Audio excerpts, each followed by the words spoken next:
Wa nay kinabuhi nga napalgan dinhing dapita sa kasagbutan sa Sitio Morga, Barangay Sudlon 1, Bukirang Bahin sa Dakbayan sa Sugbo ang usa ka lalaki. Nakugang ang mga tao dihang nakita ng iyang patayng lawas nga nagbuyod dinhi sa yuning Webes sa buntag. Personal nagiila sa iyang mga kabanay ang patayng lawas nga iya ni Eugene Bacos, kapin 50 anyos ug usa ka e-bike driver nga nagpuyo sa Sitio Ilang-Ilang, Barangay Lagtang, Syudad sa Talisay. Gidala sa punerarya sa Natalio Bacalso Avenue ang lawas ni Eugene kung asa siya gitagbo sa iyang pamilya. Gichatan ko sa kanang silingan namo nga nakakita na ba ko sa balita. Kung wala pa siya titanawa, kung i-confirm niyo kung imo habang yoyo.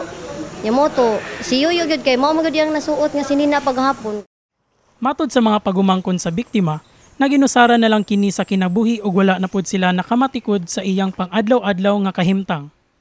Butan man na siya. Ngonya. Gabata gyud na siya nga namrag. Yose ra gyud. Munibawan maoro gyud na siya. Siya ra gyud nagpuyo sa ilaha kay kami na mami kawali mo balay pud. Maon na siya niya mag drive mo sa na siya e-bike pud.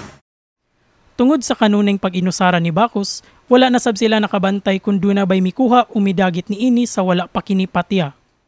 Sigon sad sa among nakuan sa among silingan nga sa balay gyud kuno siya gikuha. Nya wa sa ko kabaw kung kuan kay balita naman sa nang amo agud. Kay layo raman ang ilaha sa amo ang balay. Dugang sa pamilya nga ang biktima na priso na kaniadto human nasikop ni adtong tuig 2020 tungod sa pagkalambigit sa ilegal nga drogas. Nagpadayon karon ang investigasyon sa kapulisan kabahin sa motibo sa pagpatay ug kung ngano naabot ang maong patay sa mingong dapit. Kini si Ray Martin Rio, USGRcom intern alang sa MyTV, Cebu.